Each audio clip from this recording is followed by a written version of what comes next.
ito yung lupa bago taniman dapat inaararo. Kung wala namang kalabaw, gagamitan natin ng mano-mano na pag-araro. At ang kagandahan nito, pag ang lupa ay naararo, magiging siya, buhaghag. Yung mga lupang nasa ilalim, pupunta sa ibabaw at ito ay magiging maganda ang kinahinatnan ng lupa. Ito, kung nakikita ninyo, meron na itong mga sinabog, mga pananim, mga mustasa, pichay. Dito banda naman, ito yung mga okra at saka radish. Ito banda. Ito naman dito, yung mais na tinanim ko, mukhang sa 100 peraso ang nabuhay lang ay nasa, siguro wala pa 10, mga 5 na lang siguro ito. Nasira siya noong kasagsagan ng ulan. Malakas kasing ulan at maraming bisis umulan ngayong buwan at nakaraang buwan. Dito naman, ito yung fish pan na ginawa ng aking kasama, si Kuya Alex. Ito ay kanyang pinagtiyagaan talagang gawin. Kung nakikita ninyo, may tubig. Itong tubig na ito mula sa bukal. Nilagyan niya ng tubo, yung hose, para papunta dito sa area ko sa fish pan. Galing pa ito doon sa kabila, doon sa kabilang ibayo. Doon sa kabila, sa tawid sa kanyang lupa, sa kanilang lupa. Ayan, nakikita natin, napakalinaw, napakaganda ng tubig. Bali, 3 pitak ito. Bali, 4 pa nga ito kasi may maliit dun banda. Doon, lagpas sa may kangkungan, may maliit yan. Saka dito sa kabila, ito yung pinakamalaking pitak ng fish pan. So, wala pa itong laman. Dalagyan ng laman ito. Ito, may konting laman na ito. Siguro, mga ilang buwan na lang, makikita natin na lumalaki yung mga isda. Ito, may balag kasi balak din lagyan ng mga gulay, taniman. Ito yung ating gulay din. Buhay na buhay kasi may tubig, nakaugat siya doon sa may malapit sa fish pan o sa loob ng fish pan. Ito yung alugbati. Ito naman ay yung tinatawag na citronella. Ayan, yung ginagamit na ingredients yon sa pangpaalis ng lamok, yung nilalagay doon sa ingredients ng para hindi kagatin ng lamok. Yan. Ito, may mga binhi ng nyog.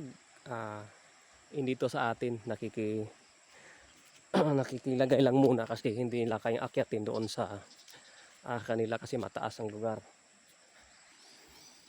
Ito nga din, iba talaga pag may sariling sasakyan, may pera, kayang magtanim, kayang magbayad ng mga tauhan para magtanim, bumili ng mga binhi.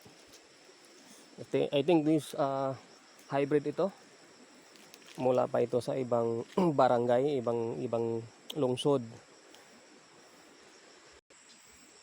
Ito naman, ito yung kasoy, ito yung kasoy na nakaraang taon pa ito, mag-1 taon na ito, ngayong Oktubre pala, Nilagay lang natin ito kasi nung umpisa, tayo ay nangangapa pa kung paano nga alinisin, palakarin, o yung gagawin natin sa farm, Yung farm natin nasa 2 hektarya, yun ang sabi, pero hindi pa sigurado kung 2 hektarya po ito.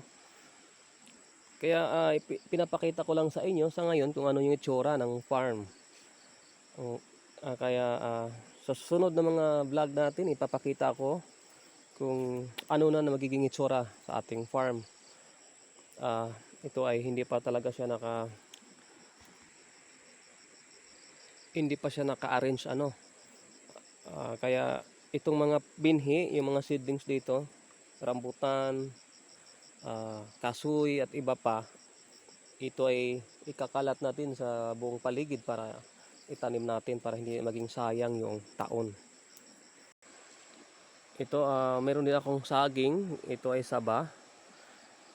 Matagal na itong saging. Siguro nasa mga 3 taon, 4 na taon na. Kaso hindi natin napakinabangan kasi nung hindi natin naasikaso itong bukid natin ay maraming mga pumapasok na mga kalabaw, mga hayop, kinakain yon ng ating mga pananim. At nung nakaraang taon, October 2020, papatanim ng saging na mga 50 pirasong saging, suha o suhi. Kaso nga lang itong mga saging na ito ay itong tinatawag na lagkitan ang tawag dito. So buong paligid nito mula doon sa entrance papunta dito sa kinakatatayuan ko hanggang doon sa dulo, malapit doon sa may kubo.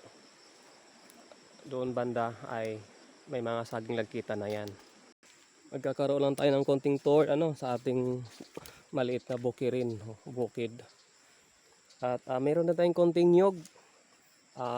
Tayo ay bumili ng mga 40 pirasong nyog. Kaso nga lang, dahil sa nangapa tayo, anong nilagay natin doon sa may tubigan, sa may fish pan, nung biglang umulan, nalunod yung mga nyog ko. Kaya siguro ang natira wala na lang mga 15 piraso o 10. Ito meron ding mga butas, nakahandang mga butas, no? Pagtataniman ng mga fruit bearings na mga halaman. Yung mga riders natin na bumibisita dito sa may kawa, doon sa may talon, no? Kung saan saan umiikot, Kaya itong balak natin, ito ay bakuran natin para doon sila dumaan talaga sa may daan. Maputik kasi itong banda dito may bukal. Halos lahat sa 2 hektarya dito ay maraming bukal. Siguro ang 1/4 may bukal dito at kalat-kalat ang bukal. At para naman hindi magkaroon ng tampuhan yung ating mga kasamaan doon sa taas pa, ipag-iisipan natin kung paano bakuran ito para hindi naman isipin tayo o yung pinagkaila natin yung daanan. Pero binigyan ko na sila ng right of way. Malaking nakuha sa aking kapirasong lupa dito, Kaya wala na silang masasabi sa atin kung bakit natin babakuran ito. Malaki ito, binigay natin para may daanan sila, pero hindi kasi sila naisip noon na ito ay bukal, kaya nasisira yung daan, lalo na yung dumadaan yung mga 4x4 paakyat sa doon sa idolo, yung sa tuktok na yon. Ayan, yung dyan sa may taas, may bandang taas, yun ay nilinis natin nung tag-init. Ngunit nung tag-ulan, mabilis dumami yung damo, at saka tumubo yung mga kahoy, mga buho. At ito namang nakikita sa may kalsada, ayan ay inisprehan natin ng pampapatay ng damo para mas tipid, mas tipid kaysa magtabas ka, magbayad ka ng 500 isang araw. Minsan pa mabagal yung mga taong magtabas. Pero kung i-sprayhan mo yan, mabilis lang yan, mga 1 linggo, tuloy-tuloy yung init. Kahit walang init, patay yung damo. Yung dito banda, malapit sa fish pan, meron tayong tinanim ditong mga saging din, Ayan. Dito banda, saging. Binigyan tayo ng ating kaibigan mula doon sa sentro. Sa sentro ng San Jose Pan. Talagang mabait sila. Sabi ko nga, bibilhin ko na lang, kaso ayaw nila magpabayad. Kaya binigyan nila ako siguro nasa mga 10 piraso nang naibigay nila sa akin. May lakatan, may senyorita, saba. Okay. Mula dito, ito yung view ng ating fish pan, ayan.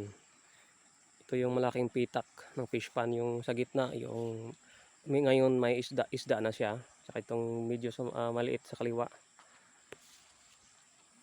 Ayan. Okay mga kugihan. Muli, maraming salamat sa panunood ng ating video sa ating maliit na bukid, no? Bukirin natin dito. Sa sunod na mga update ko, sunod na mga vlog ay ituturuan ko kayo, itutur ko kayo, karoon tayo ng touring sa ating mga ginagawa dito sa farm, no? Okay? Kung kayo ay nasayahan at nagustuhan yung aking unang vlog, pwede po bang makahingi ng pag-subscribe sa aking channel at pindutin ang notification bell para ma-updated kayo sa mga video na aking i-upload. Maraming salamat mga kugihan, mga kakugi. Daghang salamat.